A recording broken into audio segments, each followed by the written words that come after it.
Hello friends, आप सभी का एक बार फिर से मैं अपने YouTube channel home science classes with Mohini ma'am में स्वागत करती हूँ।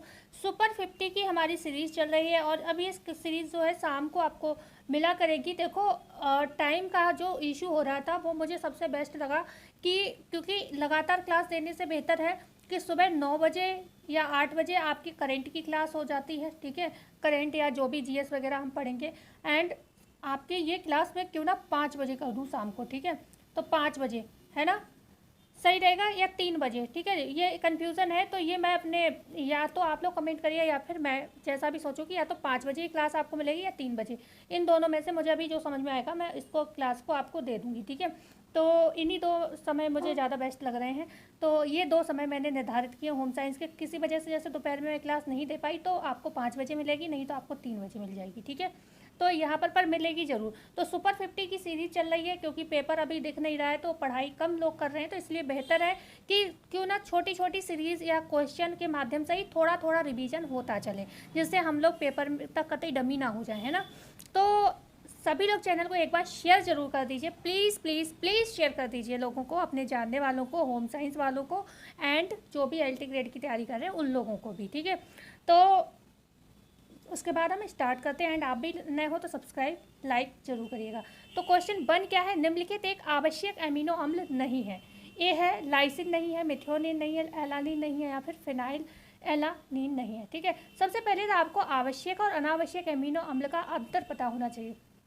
देखो, जो आवश्यक भोज्य पदार्थ होते हैं ना, आवश्यक भोज्य पदार्थ, ये शरीर की क्या करते हैं, वृद्धि और विकास के लिए आवश्यक होते हैं। वृद्धि और विकास के लिए क्या होते हैं, ये आवश्यक होते हैं। ठीक है, वृद्धि और विकास के लिए ये आवश्यक होते हैं, हमेशा होते हैं वृद्धि और विकास के लिए आवश्यक। ठीक है ना, तो क्यों मतलब आवश्यक है, तो फिर हमें क्या करना है, जो भोज्य पदार्थ हमने लिए हैं उनमें इसका होना अनिवार्य है। तभी जो भी भोज्य पदार्थ हम खा रहे हैं, कंज्यूम कर रहे हैं, उनमें इनकी उपस्थिति अनिवार्य होनी है, इसीलिए इन्हें आवश्यक कहते हैं, क्योंकि हमें बाहर से लेने पड़ते हैं, हमारी बॉडी में इनका निर्माण नहीं होता।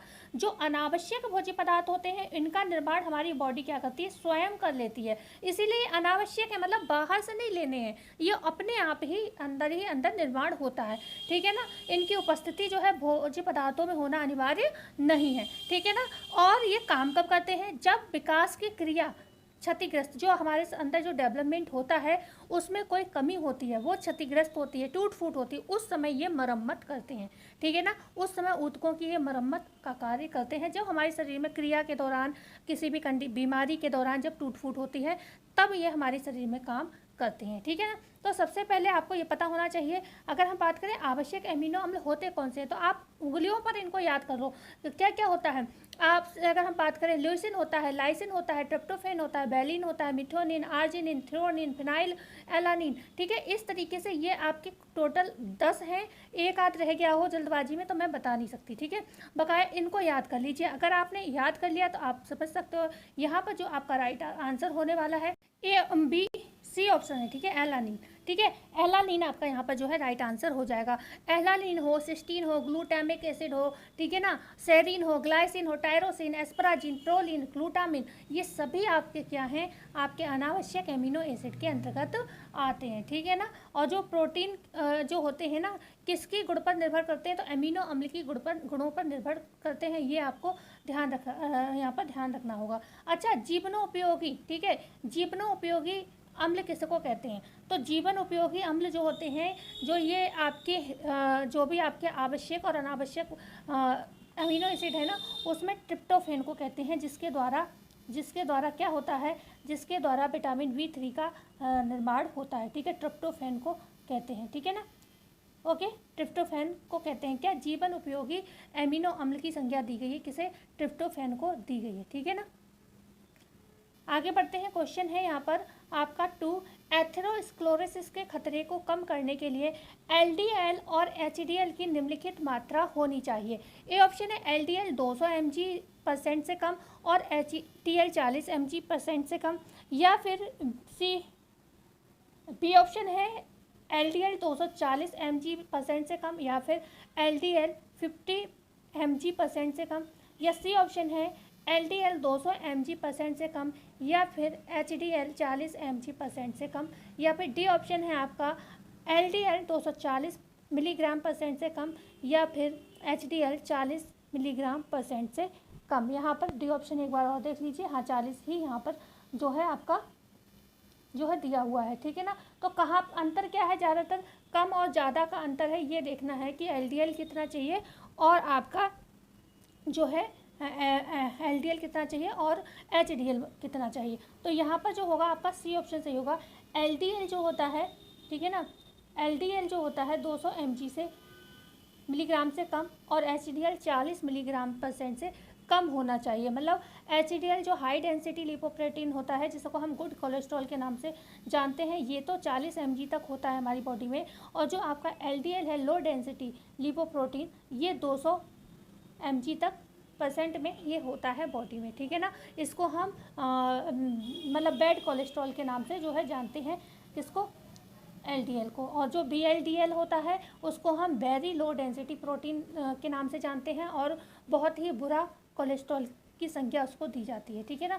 तो यहाँ पर आपका सी ऑप्शन जो है बिल्कुल सही। एथेरोस्क्लेरोसिस आप जानते हो, ये कहीं ना कहीं समस्या जब होती है तो हृदय संबंधी समस्याएं पैदा हो जाती हैं, ठीक है ना। हृदय संबंधी रोग यहाँ पर देखने को मिलते हैं। क्वेश्चन है यहाँ पर आपका 3 है, आहार भंडार की संपत्ति सूची का अभिलेख किस में रखा जाता है। लेजर में रखा जाता है, भंडार पूंजी में रखा जाता है, कैश बुक में रखा जाता है, या पत्रिका में लिखा जाता है। तो पत्रिका एक अलग विषय हो गया, ठीक है। भंडार पूंजी में, क्योंकि आहार भंडार की बात हो रही है तो हम भंडार पूंजी में ही इसके सारे अभिलेख को लिखेंगे, नोट करेंगे, ठीक है ना।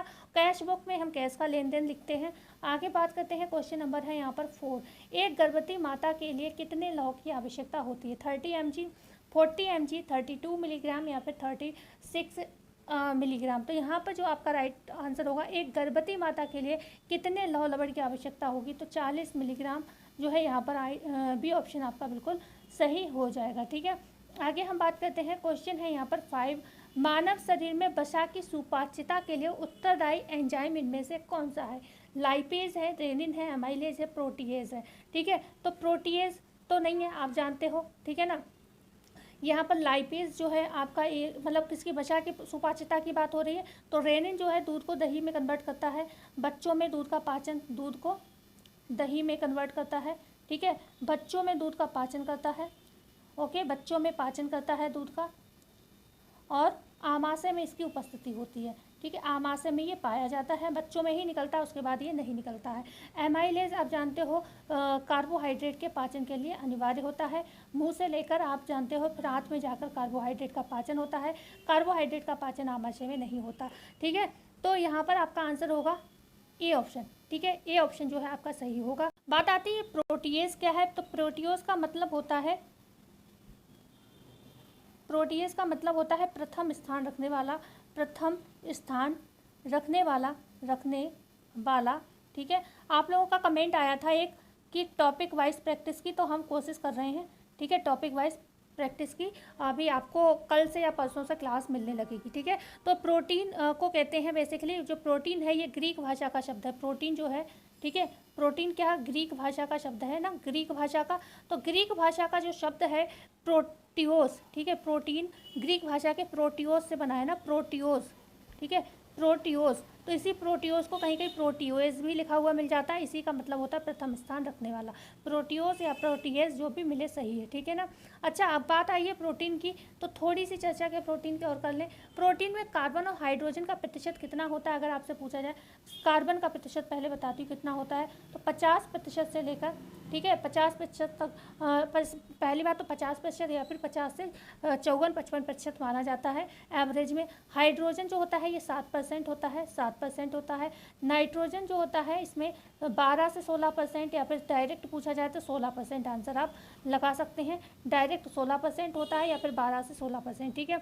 यहीं पर अगर हम बात करें ऑक्सीजन कितना होता है, O2 की अगर हम बात करें ऑक्सीजन कितना होता है, तो 20 से 21% तक होता है, ओके, 21% तक होता है। और यहीं पर अगर सल्फ़र की बात करें तो ये क्या होता है, 5 से 7% तक होता है, 5 से 7% आपको सल्फ़र जो है देखने को मिलता है। तो ये प्रोटीन के विषय में हमने चर्चा की। जो प्रोटीन होता है ये एक स्थूल भोज्य पदार्थ के अंतर्गत आता है, जिसकी आवश्यकता, मतलब हम कह सकते हैं मैक्रोन्यूट्रिएंट्स के अंतर्गत आता है, जिसकी आवश्यकता हमारे शरीर को सबसे ज़्यादा होता है। और ये कहीं ना कहीं वृद्धि कारक पोषक तत्व की संज्ञा इसको दी जाती है। बॉडी बिल्डिंग का ये काम करता है हमारे शरीर में। बढ़ते हैं आगे, क्वेश्चन है 6।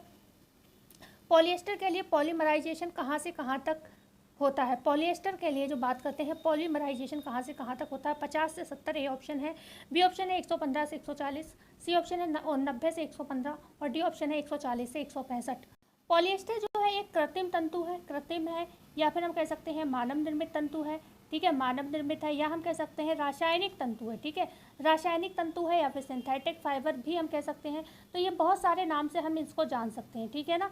और ये नायलॉन के निर्माण के बाद इसका निर्माण हुआ, और किस मेथड से होता है? तो रासायनिक विधि है, तो इसलिए कौन सा मेल्ट विधि से इसका निर्माण होता है, जिससे कि नायलॉन का निर्माण होता है, ठीक है ना। तो ये नायलॉन से मिलता जुलता रेशा होता है, धागा होता है, और ये सब रसायनों के अंतर्गत आते हैं, और ये लंबी श्रृंखला वाले पॉलीमर होते हैं। कौन होते हैं? लंबी श्रृंखला वाले। अगर पूछा जाए इसकी श्रृंखला कैसी होती है, तो लंबी श्रृंखला होती है। लंबी श्रृंखला वाले ये कौन होते हैं? तो ये पॉलीमर होते हैं, ठीक है, पॉलीमर या मॉलिक्यूल्स होते हैं, ठीक है। एक सेकंड, सारा इरेज हो गया, ओके। तो ये लंबी श्रृंखला वाले क्या होते हैं? पॉलीमर होते हैं, ठीक है। या फिर हम इनको प्लास्टिक तंतु के नाम से भी जानते हैं, ये भी आप बोल सकते हो, ठीक है, प्लास्टिक तंतु के नाम से भी जानते हैं, ठीक है, ओके। और अगर हम बात करते हैं, और ये कैसे होते हैं? नॉन डिग्रेडेबल होते हैं। नॉन डिग्रेडेबल वो वाले तत्व होते हैं जो गलते नहीं हैं, प्रकृति के लिए हार्मफुल होते हैं कहीं ना कहीं, ठीक है ना। ये सड़ते नहीं हैं, इन्हें आप डाल दोगे तो ये ऐसे ही पड़े रहेंगे मिट्टी में, ओके। और ये बनते किससे हैं? तो ये कोयला, इनका निर्माण कैसा होता है पॉलिएस्टर का? तो कोयला हो गया, हवा पानी, इन सबसे इनका क्या होता है? हवा पानी, पेट्रोलियम, ठीक है, पेट्रोलियम से क्या होता है? इनका निर्माण होता है, ठीक है, पेट्रोलियम से इनका क्या होता है? निर्माण होता है। और इस जो ये पेट्रोलियम होता है, इसको अन्य किस नाम से जानते हैं? तो इसको हम शिला रस नाम से भी जानते हैं, शिला रस नाम से भी हम इसको क्या करते हैं? जानते हैं, ठीक है। विकास किसने किया, खोज किसने किया? तो आप सभी जानते हो, नायलॉन का खोज किसने किया?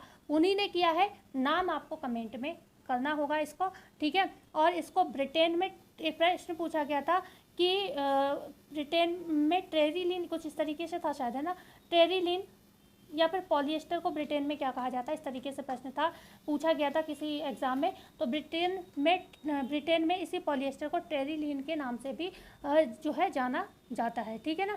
तो बढ़ते हैं आगे। आपका यहाँ पर आंसर मैंने क्या दे दिया? नहीं दिया। 115 से 140 भी ऑप्शन जो है यहाँ पर सही हो जाएगा। पॉलिएस्टर के लिए जो पॉलीमराइजेशन होता है ना, ठीक है, तो क्योंकि ये लंबी श्रृंखला में होते हैं, तो इसकी जो डिग्री होती है ये होती है 115 से 140, ठीक है। क्वेश्चन है यहाँ पर 7, निम्नलिखित में से किस डॉट को ध्रुवीय बिंदु तक खींचा जा सकता है? ध्रुवीय बिंदु तक किस डॉट को खींचा जा सकता है? French dot, designers dot, fish dot, या फिर ड्रेस मेकर्स डॉट को? तो डॉट्स के विषय में मतलब आंसर को जानने से पहले हमें क्या जान लेना है? सबसे पहले फ्रेंच डॉट क्या होती है, ठीक है। फ्रेंच डॉट का काम क्या होता है? तो ये आकृति देने का काम में आता है, ठीक है ना। और खासतौर से ब्लाउज में आप देखते हो, ब्लाउज में क्या होता है? आगे की ओर ये डॉट जो है, ब्लाउज जो होता है उसमें आगे की ओर ये डॉट जो है लगे होते हैं, ठीक है। आपने देखा होगा, जैसे कि मान लो ये ब्लाउज है, ओके, ठीक है, ये ब्लाउज है, ओके। तो ये आगे की ओर इस तरीके से आप देखते हो फिटिंग के लिए, सॉरी मैंने गलत बना दिया थोड़ा, इस तरीके से फिटिंग जो है फिटिंग के लिए लगाए जाते हैं, ठीक है। और पीछे भी लगते हैं। तो जो आगे लगते हैं ये फ्रेंच डॉट के नाम से जाने जाते हैं, आकृति देने का काम करते हैं, और इन्हें हम सिंगल पॉइंटेड डॉट, ठीक है, सिंगल पॉइंटेड डॉट भी कहते हैं, सिंगल पॉइंटेड, ठीक है। ये सिंगल पॉइंट सा ये बना दिया जाता है, तो सिंगल पॉइंटेड डॉट के नाम से भी हम जानते हैं, ठीक है, पॉइंटेड डॉट, ठीक है। तो सिंगल पॉइंटेड डॉट के नाम से जाना जाता है। और ये क्या करता है? आगे की ओर उभार, मतलब उभार वाले स्थान पे, आप जानते हो चेस्ट में, ब्लाउज में आगे की ओर हम लोगों में उभार होता है, तो उसकी वजह से ये सही फिटिंग का काम ये करता है, ठीक है ना। और जो डिजाइनर डॉट होता है इसे हम कटू डॉट के नाम से भी जानते हैं, ठीक है, कटू डॉट के नाम से भी हम इसको जानते हैं, ठीक है, कटू डॉट, ओके। तो यहाँ पर क्या होता है? कंधे पर ये अक्सर आपने ऐसे देखो, मान लो ये कपड़ा है, ओके, थोड़ा जितनी ड्राइंग आती है उतनी बता करके और दिखा दे रही हूँ, ज़्यादा आती नहीं है, आती थी कभी लेकिन अब भूल गई हूँ सब, ठीक है। तो ये जो है इस यहाँ पर शोल्डर्स पे ये डॉट बने होते हैं, मतलब डॉट की तरह होते हैं ये, मैं ऐसे बना दे रही हूँ, ठीक है। तो इसको हम जो है कौन सी वाली डिजाइनर डॉट की हम लोग बात कर रहे थे ना, डिजाइनर डॉट, कटू डॉट, अच्छा ये वाली डॉट वो वाली होती है, एक सेकंड मैंने थोड़ा गलत बता दिया, एक सेकंड। जो कटूर डॉट होती है ना, डिजाइनर डॉट जो होती है, ओके, ये वाली जो होती है यहाँ पर होती है, अभी उसको भी समझा देंगे वो कहाँ पे होती है, ठीक है, एक सेकंड, थोड़ा सा समय दीजिए, थोड़ी डिजाइन बना लूँ। तो ये वाली जो डॉट होती है ये पीछे की ओर होती है, ठीक है। तो कटोर डॉट को हम डिजाइनर डॉट के नाम से जानते हैं और ये ब्लाउज में ही होती है पीछे की ओर, ठीक है, पीछे की ओर होता है, लेकिन ये आगे का मत समझिएगा, ये पीछे का हिस्सा है, ठीक है, ऐसा समझिएगा आप। तो ये पीछे की ओर होती है, जो फ्रेंच डॉट होती है वो आगे की ओर होता है। समझ में आया? कोई दिक्कत तो नहीं होगी आपको, है ना? थोड़ा सा मैं कंफ्यूज जरूर हो गई। अच्छा, ये वाली जो होती है इसे हम शोल्डर, ये शोल्डर पे है ना, एकदम मुझे तभी याद आया, तो शोल्डर पे तभी मुझे याद आया, अरे ये तो शोल्डर डॉट होगी, ठीक है ना। तो ये शोल्डर डॉट होती है, मैंने थोड़ा सा दिमाग मिस हो गया था। ओके। अच्छा, एक होती है फिश डॉट, जो आंसर है इसका, फिश डॉट भी होती है। जो फिश डॉट होती है, फिश डॉट, तो ये डबल पॉइंटेड होती है। क्यों होती है डबल पॉइंटेड? अब आप यहाँ से समझ सकते हैं। तो अभी मैं इसको ग्राफ की तरह बता देती हूँ, मतलब समझा देती हूँ थोड़ा। देखो ये क्या है, कपड़ा है कोई, ओके। गला तो बहुत छोटा ही बना दिया मैंने, एक सेकेंड, ठीक है। ये कपड़ा है, ऐसे आप समझ लीजिए। तो यहाँ पर जो double pointed, sorry, fish dot होती है जिसे हम डबल पॉइंटेड या दो ध्रुवीय डॉट के नाम से जानते हैं, तो ये इस तरीके से होती है, ठीक है। ओके, समझ में आया? तो इस तरीके से ये, मतलब ईंट का शेप, जो डायमंड का शेप होता है, इस तरीके से होती है, तो इसको फिश डॉट के नाम से जानते हैं, ठीक है, डबल पॉइंटेड। और ये क्या होता है, ये भी फिटिंग के लिए ही होती है, ओके। तो ये खास तौर से कमर वाले, जो कमर वाला पार्ट होता है ना, वहाँ पर जो है फिटिंग देने के लिए होता है। तो फ्रेंच डॉट हमने बताया ब्लाउज में आगे की ओर होता है, ठीक है ना। एक शोल्डर डॉट हमने आपको बताया जो कंधे पर लगता है। फिश डॉट हमने क्या बताया, कमर वाला जो पार्ट होता है वहाँ की फिटिंग देने के लिए। और जो कटोर डॉट होती है, कटोर डॉट जिसे डिजाइनर डॉट कहते हैं, ये क्या होता है, ये जो आपका पीछे वाला हिस्सा होता है ब्लाउज में, वहाँ पर दी जाती है, ठीक है, डिजाइनर और कटोर डॉट। अब आपको बताना है कि ड्रेस मेकर्स डॉट क्या होती है कमेंट में, क्योंकि पिछली बार आप लोगों का किसी का कमेंट था, यहाँ पर सी ऑप्शन सही था, ठीक है, यहाँ पर फिश डॉट आंसर सही था इसका। आप लोगों का पिछली बार कमेंट था किसी का कि मैम क्वेश्चन पूछा करिए, तो अब मैंने क्वेश्चन पूछा, आंसर दीजिए। क्वेश्चन है 8, पोशाक पर लगाई जाने वाली जेब कौन सी है? पोशाक पर कंगारू जेब, बेल्ट पॉकेट, योक पॉकेट, या फिर यहाँ पर जो है बैंड पॉकेट। तो आपको कुछ चीज़ें तो समझ में आ रही, योक तो होगा नहीं, है ना। यहाँ पर पोशाक पर लगाई जाने वाली बात हो रही है, तो बेल्ट पॉकेट भी नहीं होती है, बेल्ट होती, पॉकेट नहीं होती है, ठीक है ना। बेल्ट कॉलर तो होता है लेकिन पॉकेट नहीं होती, लेकिन कंगारू पॉकेट होती है। तो यहाँ पर ए ऑप्शन जो है सही हो जाएगा, ठीक है। तो ए ऑप्शन आपका यहाँ पर बिल्कुल सही होगा, कंगारू पॉकेट, ए ऑप्शन सही है, ठीक है। बढ़ते हैं आगे। क्वेश्चन है यहाँ पर 9, किसी भवन के चारों ओर खाली स्थान छोड़ने के मानक को क्या कहा जाता है? रुकावट, खाली स्थान, संपातन, भूदृश्य। तो ये संपातन तो नहीं होगा, खाली स्थान होगा ना, रुकावट होगा, है ना। भवन में खाली स्थान छोड़ने को क्या कहा जाता है? खाली स्थान कहा जाता है, ठीक है। और संपातन आप जानते हो, जब हम मान लो किसी रूम में हैं, ठीक है, तो उसमें क्या होते हैं, ऊपर के लिए आप देखते हो वेंटिलेशन के लिए जो है झरोखे वगैरह बने होते हैं। आजकल तो कृत्रिम रूप से बहुत सारी चीज़ें आ रही हैं, ठीक है। तो क्या होता है, हम जब रहते हैं किसी भी जगह पे, तो वहाँ पर हम जब सांस लेते हैं या फिर लोग बैठे होते हैं, उनसे जो भी गैसेस निकलती हैं, तो वहाँ पर क्या हो जाता है, वहाँ पर एक तरीके की का पोल्यूशन टाइप हो जाता है, गर्मी पैदा होने लगती है, ठीक है। तभी जब आपके यहाँ झरोके वगैरह होते हैं, तो ये क्या होती है, ये जो है ऊपर के लिए उठती है, बाहर को निकल जाती है जो भी गैस होती है निगेटिव, ठीक है।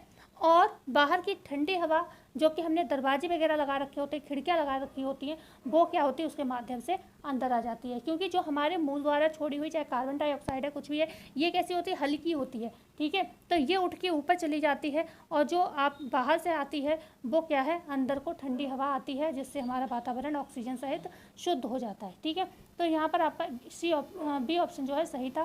क्वेश्चन है यहाँ पर 10, मनुष्य तथा उसके कार्य संचालन पर्यावरण के वैज्ञानिक अध्ययन को क्या कहा जाता है? जनांकिकी, श्रम दक्षता शास्त्र, कार्यशैलीकरण या जीविका परक स्वास्थ्य। तो इसको हम मनुष्य एवं उसके पर्यावरण, ठीक है, कार्य संचालन में अगर हम मनुष्य और उसके वातावरण का ध्यान रख के कोई भी क्रिया का संचालन करते हैं, मतलब व्यक्ति का ध्यान रखें और उसका कार्य करने का तरीका, ठीक है ना। एनवायरनमेंट, प्रकृति जो हर इंसान की होती है, भाई इंसान ही होता है, वो मशीन नहीं बन सकता। तो इन सब चीज़ों को ध्यान में रखते हुए जब हम कोई काम करते हैं, तो श्रम दक्षता शास्त्र के अंतर्गत रखते हैं, ठीक है ना। क्वेश्चन है यहाँ पर 11, निम्नलिखित में से कौन सा प्रतिनिध्यात्मक अध्ययन क्रॉस सेक्शनल स्टडी का एक उदाहरण है? एक ही समय विभिन्न वय के व्यक्तियों की तुलना करना, उन्हीं व्यक्तियों का लगातार परीक्षण करना, शोधकर्ता द्वारा सावधानी पूर्वक विवरण या फिर उसका अध्ययन जिससे में प्रचालन करने की एक सेकेंड, प्रचालन करने की आवश्यकता नहीं है। तो यहाँ पर ये जो आंसर होगा, निम्नलिखित में से कौन सा प्रतिनिधित्व अध्ययन है जो क्रॉस सेक्शनल स्टडी का एक उदाहरण। तो ये एक ही समय में विभिन्न वय के व्यक्तियों की तुलना करना, ठीक है, एक ही समय में, ठीक है ना। तो एक ही समय में जब हम विभिन्न वय के व्यक्तियों की तुलना करते हैं तो क्या होता है, उसे हम क्रॉस सेक्शनल स्टडी के नाम से जानते हैं, ठीक है ना। तो मान लो कोई भी है, यहाँ पर एक अधिकारी है, ठीक है, इस तरीके से यहाँ पर कोई भी कह सकते हो, कोई भी व्यवसाय है उसमें एक अधिकारी हो गया, ठीक है, यहाँ पर उसके वर्कर हो गए, ओके। तो चाहे मतलब अब ये वर्कर और अधिकारी अलग हो गए, ठीक है, क्लर्क हो गया, ओके, क्लर्क हो गया, कोई हो गया, तो मतलब क्रॉस चला किसी कोई भी व्यक्ति इसकी तुलना हो सकती है, अधिकारी की क्लर्क से तुलना हो सकती है, वर्कर की किसी मजदूर से तुलना हो सकती है। तो इस तरीके से जब एक दूसरे से चल रहा है, मतलब उसमें कोई एक व्यक्ति को नहीं लिया गया, तो एक ही समय में विभिन्न वय के व्यक्तियों की, मतलब क्लर्क भी है उसमें, एक्स्ट्रा वर्कर भी हैं जो भी हैं, अधिकारी भी है, ठीक है, जो उसी में मजदूर वर्ग के लोग हैं उनका भी, सबका एक दूसरे से अध्ययन चल रहा है। तो ये क्या है, क्रॉस सेक्शनल स्टडी के अंतर्गत आता है। क्वेश्चन है यहाँ पर 12, डायस्लेक्सिक्स उस व्यक्ति को इंगित करता है जिसे कठिनाई होती है। देखो डिसलेक्सिया आपने पढ़ा होगा, तो डिसलेक्सिया जो होता है बोलने संबंधी जिसको समस्या होती है उनके लिए होता है, ठीक है ना। और जो आपके डिस्ग्राफिया होती है तो जिसे लेखन संबंधी प्रॉब्लम होती है उसके लिए होता है, और डिसकैलकुलिया जिसे मैथ संबंधी प्रॉब्लम होती है उसको होती है, ठीक है। लिख दूँ क्या, डिसग्राफिया हालांकि आपने टेट सी टेट में सब पढ़ा होगा। तो ये ग्राफिया लेखन संबंधी होता है, लेखन संबंधी दोष होता है। डिसकैलकुलिया जो होता है कुलिया, ये गणित संबंधी विकार होता है, ओके। और डिसलेक्सिया जो होता है बोलने संबंधी विकार होता है। लेकिन यहाँ पे डायस्लेक्सिक जो लिखा हुआ है, डायस्लेक्सिक, ये अव्यक्त करना सीखना, या फिर खड़ा होना सीखने में, या फिर पढ़ना लिखना दोनों सीखने में, या फिर बोलना सीखने में। तो यहाँ पे सी ऑप्शन, जिनमें पढ़ने और लिखने दोनों की सीख से संबंधित कोई प्रॉब्लम होती है उसे हम डायस्लेक्सिक के नाम से जानते हैं, ठीक है ना। तो सी ऑप्शन आपका यहाँ पर सही हो जाएगा। क्वेश्चन है यहाँ पर 13, एक समूह को लक्षित करने के लिए सर्वाधिक उपयुक्त संचार के प्रकार को क्या। प्रश्न है, एक समूह को लक्षित करने के लिए सर्वाधिक उपयुक्त संचार के प्रकार को क्या कहते हैं। समूह संचार, अंतर्वैयक्तिक संचार, जन संचार, या फिर विश्वपरक संचार। तो विश्वपरक तो नहीं होगा, तो इंटरनेशनल लेवल का होगा। जन संचार भी जो है एक पूरे मास कम्युनिकेशन, मतलब कि बड़ी पॉपुलेशन को कवर करता है। यहाँ पर समूह को लक्षित करने की बात हो रही है, तो यहाँ पर समूह संचार जो है सबसे बढ़िया होगा, ठीक है, क्योंकि समूह में आप जानते हो 25 लोग तक होते हैं, है ना, लगभग 25 से 30 लोग, तो उनके लिए ये जो है पर्याप्त यहाँ पर रहता है, ठीक है। बढ़ते हैं आगे।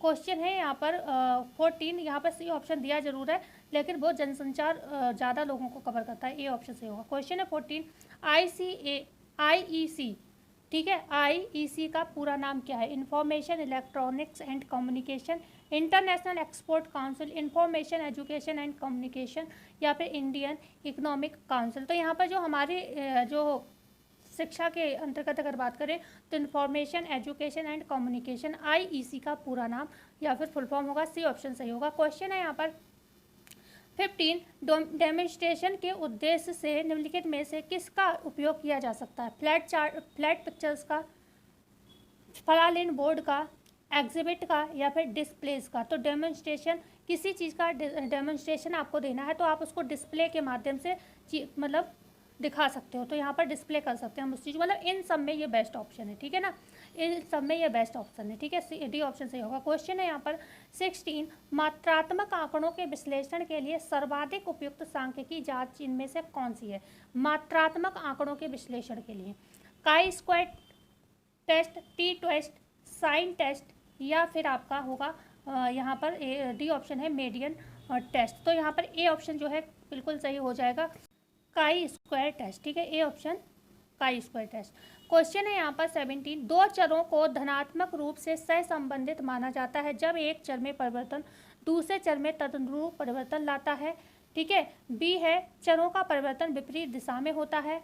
सी है दोनों चर प्रकृति में समान हो। डी है दोनों चर असमान हो। तो दो चरों को धनात्मक रूप से सहसंबंधित माना जाता है जब दोनों चर प्रकृति में क्या हो, समान हो। तो क्योंकि धनात्मक है ना, धनात्मक मतलब पॉजिटिव माना जाएगा, कोई भी वेरिएबल है उसको कब पॉजिटिव माना जाएगा, ठीक है ना, तो जब दोनों ही चर प्रकृति में क्या हो, समान हो, तब उसे माना जाएगा, ठीक है, मतलब पॉजिटिव माना जाएगा। तो सी ऑप्शन जो है सही होगा। क्वेश्चन है यहाँ पर 18, एक मापन उपकरण की विश्वसनीयता को जांचने के लिए निम्नलिखित में से किस विधि का उपयोग किया जाता है, ठीक है। एक मापन उपकरण की आपको क्या करना है, विश्वसनीयता को जांचना है, तो आप इसमें से किसका उपयोग करोगे, प्रेक्षण करोगे, इसका बाद जांच पुनर्जांच करोगे, साक्षात करोगे, स्प्लिट हाथ को करोगे। तो आपको किसी की विश्वसनीयता जांचनी है ना, तो आप क्या करोगे, उसकी जांच पुनर्जांच, मतलब बार बार अगर आप जांच करोगे और आंकड़े वही सेम ही आ रहे हैं तो इसका मतलब वो है बिल्कुल सही है, आप उस पर ट्रस्ट कर सकते हो, ठीक है ना। आपकी जांच के बाद आपने 4 बार उसको जांच लिया, 5 बार, लेकिन उसका आंसर सेम ही आ रहा है, इसका मतलब वो चीज़ सही है, विश्वसनीय, आप उस पर भरोसा कर सकते हो, है ना। जैसे कोई दवाई बनाई, मेडिसिन बनाई, किसकी, फीवर की बनाई, है ना, अब वो बनाई गई अभी, अब उसको क्या करना है, लोगों पर अप्लाई करना है, तो आपने 4 लोगों को दी, 5 लोगों को दी, या फिर 10 या 100 लोगों की पॉपुलेशन को आपने दी, और लगभग हम कह रहे हैं 80% या फिर 90% या 95% तक लोगों का भी फीवर सही हो गया, तो ये माना जाएगा कि हाँ ये जो दवाई है काम कर रही है। मतलब मैं इन्हें एक मोटा मोटा आंकड़ा बता दिया, बकाया मतलब कहने का तात्पर्य यहाँ पर ये है कि अगर फीवर लोगों का सही हो रहा है, इसका मतलब ये जो दवाई है फीवर के लिए बनाई गई थी वो काम कर भी रही है फीवर पे, ठीक है ना। तो यहाँ पर ये ऐसे समझ सकते हो। तो हम जांच पुनर्जांच करेंगे बार बार उस चीज़ की, ठीक है। क्वेश्चन है यहाँ पर 19, दालों में पाया जाने वाला अवरोधक बताना है, ठीक है ना। ट्रिप्सिन है, पेप्सिन है, बायोटिन है, या फिर अवोटिन है। तो दालों में पाया जाने वाला जो अवरोधक होता है हम सभी जानते हैं क्या होता है, ट्रिप्सिन होता है। और दालों में कोई एक अवरोधक तत्व नहीं पाया जाता, बहुत सारे पाया जाता है। ये तो ट्रिप्सिन मैंने एक आपको बता दिया। एक होता है अल्केलाइड्स, ठीक है, नोट कर लेना, अल्केलाइड्स, ठीक है, अल्केलाइड्स होता है। एक गाइट्रोजनस, ठीक है, गाइट्रोजनस जो कि पत्ता गोभी वगैरह में पाए जाते हैं, ठीक है, ये हो गया आपके। और सेपोनिन हो गया, सेपोनिन एक विषैला पदार्थ होता है, सेपोनिन, ओके। उसके साथ ही साथ हमारा होता है ग्लूटिलिन्स, ठीक है, ओके। और दूसरा क्या होता है, गाइट्रोजन हो गया। एंड बात करते हैं एक खेसारी दाल में पाया जाता है लेथरिज्म, ठीक है, लेथारिज्म, ठीक है, लेथाइरिज्म जो होता है, ये भी जो होता है एक तरीके का क्या होता है, अवरोधक होता है, जो कि दाल का सही से अवशोषण नहीं होने देता है, या फिर विषैला पदार्थ होता है, टॉक्सिक होता है हम लोगों के लिए। अब बात आती है इन सबको कैसे नष्ट किया जा सकता है। तो इनको हम ताप द्वारा, मतलब भोजन को जब पकाते हैं तो ये नष्ट हो जाते हैं, तो ताप के द्वारा हम इसको नष्ट, इन अवरोधकों को नष्ट जो है कर सकते हैं, ठीक है ना। तो आप इसको ताप द्वारा नष्ट कर सकते हो। बहुत सारे तत्व ऐसे होते हैं विषाक्त तत्व, जैसे आपने अंकुरण कर दिया, साबुत दालों का अंकुरण कर दिया, तो वो क्या है, तो भी नष्ट हो जाएंगे, ठीक है। अंकुरण करने से भी जो है नष्ट हो जाते हैं, खमीरीकरण से भी नष्ट हो जाते हैं, खमीरीकरण कर दो, ठीक है, खमीरीकरण कर दो, तो उससे भी आपके पौष्टिक तत्व जो है बिल्कुल ही नष्ट हो जाते हैं, ओके। अच्छा, आपसे प्रश्न मैं पूछूं, दालों में डीकॉर्टिकेशन क्या होता है, कोई बता सकता है डीकॉर्टिकेशन क्या होता है दालों में, ये बता देना, ठीक है। डीकॉर्टिकेशन दालों में क्या होता है, ये कोई कमेंट करके हमें बताएगा, ओके। बात करते हैं क्वेश्चन नंबर यहाँ पर, इसका आंसर मैंने बता दिया था ना, ट्रिप्सिन, हाँ। क्वेश्चन है यहाँ पर 32। अच्छा 32 प्रश्न पे हम लोग आ गए, 19 से 32 पे कैसे आ गए, एक सेकेंड। अच्छा 20 होगा ये, ओके 20 होगा, थोड़ा सा गड़बड़ हो गया। तो यहाँ पर क्वेश्चन है, अंकुरण के समय कौन सा एंजाइम सक्रिय होता है, पेप्सिन, ब्रोमोलिन, एमाइलेज, या फिर रेनिन। तो अंकुरण के समय हम सभी जानते हैं कौन सा एमाइलेज जो है सक्रिय होगा, तो वो आपका हो जाएगा, एक सेकेंड, एमाइलेज, ठीक है। मैं इसका आंसर नहीं देख रही थी, मतलब ये स्क्रीन में कुछ है प्रॉब्लम, रुकती नहीं है एक जगह, देखिए इस तरीके से हो जाएगी, आंसर आ जाएगा कभी कभी ऊपर इतना सारा, ये हाँ आपकी सही हुआ है, इस तरीके से रहे, ठीक है। तो अंकुरण के समय कौन सा एंजाइम सक्रिय होता है, एमाइलेज जो है अंकुरण के समय जो है सक्रिय रहता है, ठीक है ना, अंकुरण के समय, ओके। और अंकुरण से होता क्या है, पौष्टिक तत्वों में वृद्धि हो जाती है, विटामिन B1 बढ़ जाता है, ठीक है, B1 बढ़ जाता है, इसके अलावा B2, B3, ठीक है, और हम कह सकते हैं विटामिन C, ये जो है इसमें आवश्यक मात्रा जो है बढ़ जाती है। और अभी हमने बताया था विषाक्त पदार्थ क्या होते हैं, कम हो जाते हैं, ठीक ठीक है। विषाक्त पदार्थ जो होते हैं अंकुरन से क्या होता है, कम हो जाते हैं, पौष्टिकता बढ़ जाती है। ओके, बढ़ते हैं आगे। और एमाइलेज, यहाँ पर सी ऑप्शन जो है बिल्कुल सही होगा, एमाइलेज अंकुरण के लिए आवश्यक होता है। अच्छा, चाहे दालें हों या फिर फली हों, जो भी है ना, हम शाकाहारी जो लोग होते हैं उनके लिए तो ये वरदान होती है, क्योंकि हम लोग मांसाहार तो है नहीं, मांस वगैरह खाते नहीं है, तो इसलिए प्रोटीन वगैरह की पूर्ति हमारे अंदर इसी से होती है। अब बात आती है कि दालों में प्रोटीन कितना होता है, दालों में प्रोटीन की मात्रा कितनी होती है पूछा जा सकता है। तो 20 से 25% जो है दालों में क्या होती है, प्रोटीन होती है। ठीक है, प्रोटीन 20 से 25% होती है। ऐसे ही सोयाबीन में अगर आपसे पूछा जाए प्रोटीन की मात्रा कितनी होती है सोयाबीन में, तो हम कह सकते हैं 42 से, ठीक है, 42% से लेकर ऐसे 43% तक, ठीक है, ये होती है। मतलब सबसे ज़्यादा प्रोटीन जो है सोयाबीन में आपको देखने को मिल जाता है। ओके, आगे बढ़ते हैं। क्वेश्चन नंबर है हमारा 21। गंधक सल्फर युक्त एमिनो अम्ल कौन सा है? जो सल्फर युक्त एमिनो अम्ल है वो कौन सा है? मेथिओनिन है, सिस्टीन है, हिस्टाडीन है या फिर आर्जिनिन है? गंधक सल्फर युक्त एमिनो अम्ल आपको यहाँ पर जो है बताना है। तो आपको राइट आंसर यहाँ पर क्या होगा, मेथिओनिन। ठीक है, मेथिओनिन क्या होता है, गंधक मतलब सल्फर युक्त एमिनो अम्ल माना जाता है। हालांकि यहाँ पर एक चीज़ सही कर लीजिएगा, यहाँ पर एक ऑप्शन कर दीजिए, डी को काट दीजिए, ए और बी दोनों सही है। ठीक है, ए प्लस बी दोनों सही है, मतलब बोथ। तो क्योंकि सिस्टीन और मिथियोनिन दोनों ही क्या है, सल्फर युक्त अमीनो एसिड के अंतर्गत ये आते हैं। ठीक है, गंधक और सल्फर युक्त अमीनो एसिड के अंतर्गत ये दोनों आते हैं, मिथियोनिन एंड सिस्टीन। ठीक है, सल्फर जो होता है ये, अगर हम बात करें प्रोटीन में इसकी मात्रा कितनी होती है सल्फर की, तो 1% मात्र होता है। प्रोटीन में 1% तक आप मान सकते हो सल्फर उपस्थित रहता है। और स्वस्थ व्यक्ति के शरीर में जो सल्फर होता है वो 75 ग्राम तक जो है यहाँ पर आवश्यक होता है, मतलब पाया जाता है बॉडी के अंदर। कितना, 175 ग्राम तक जो है सल्फर किसी भी व्यक्ति के शरीर में पाया जाता है। और आपकी जो रक्त है, तरल पदार्थ हैं, जो कोशिकाएं हैं, उनका निर्माण है, इनमें क्या होता है, इनकी महत्वपूर्ण भूमिका जो है रहती है सल्फर की। ठीक है, सल्फर लवण की। सल्फर क्या है, एक खनिज है। ठीक है, सल्फर क्या है, एक खनिज है, मतलब सूक्ष्म पोषक तत्व है, ये ध्यान रखना होगा आपको। ओके, और बकाया आपके नाखून, बाल की वृद्धि के लिए ये जो है आवश्यक होता है। यहीं पर अगर बात करें ग्लूटाथायोन के निर्माण के लिए आवश्यक होता है। ठीक है, तो जो ग्लूटाथायोन होता है ना, ग्लूटाथायोन अभी हमने चर्चा की थी, ग्लूटाथायोन के निर्माण में ये आवश्यक होता है सल्फर। और ग्लूटाथायोन क्या करता है, जो हमारे शरीर में ऑक्सीकरण का प्रोसेस होता है ना, भोज्य पदार्थ जलते हैं, फिर ऊर्जा मिलती है, ऊष्मा बनती है, तो ये क्या होता है, ऑक्सीडेशन का एक तरीके का प्रोसेस होता है। तो ग्लूटाथायोन जो होता है ऑक्सीकरण में सहायक तत्व है, और इसी ग्लूटाथायोन का निर्माण कौन करता है, सल्फर करता है। ऐसे मेलानिन वर्णक आपने पढ़ा होगा, मेलानिन वर्णक क्या करता है, हमारी त्वचा के रंग के लिए, व्यक्ति काला होगा या गोरा होगा, इसके लिए भी सल्फर आवश्यक होता है। ठीक है, तो यहाँ पर आपका ये ऑप्शन सही था, हमने बता दिया था ना, मिथियोनिन एंड सिस्टीन, नहीं, दोनों दो ऑप्शन सही थे। क्वेश्चन है 22। व्यक्ति का रक्तचाप सामान्य कहलाएगा यदि अनुशीतलन एवं प्रकुंचन, मतलब सिस्टोलिक और डायस्टोलिक, ये सिस्टोलिक होता है, ये डायस्टोलिक होता है। दाब कितना होगा, 120 मतलब 90 mmHg, या फिर 110 से 80 mmHg, या फिर 140 से 100 mmHg, या फिर 120 से 80 mmHg। तो डी ऑप्शन सही होगा यहाँ पर। ठीक है, बीपी हमारा इतना होता है 120 से 80, मतलब 120 आपका क्या होता है, सिस्टोलिक होता है, 80 डायस्टोलिक होता है। ऊपर नीचे का बोला जाता है, ऊपर का सिस्टोलिक होता है, नीचे का डायस्टोलिक होता है। क्वेश्चन है 23। निम्नलिखित में से एक बुरा कोलेस्ट्रॉल माना जाता है, VLDL, HDL, LDL, ट्राइग्लिसराइड। तो ये होता है LDL, ये बैड माना जाता है।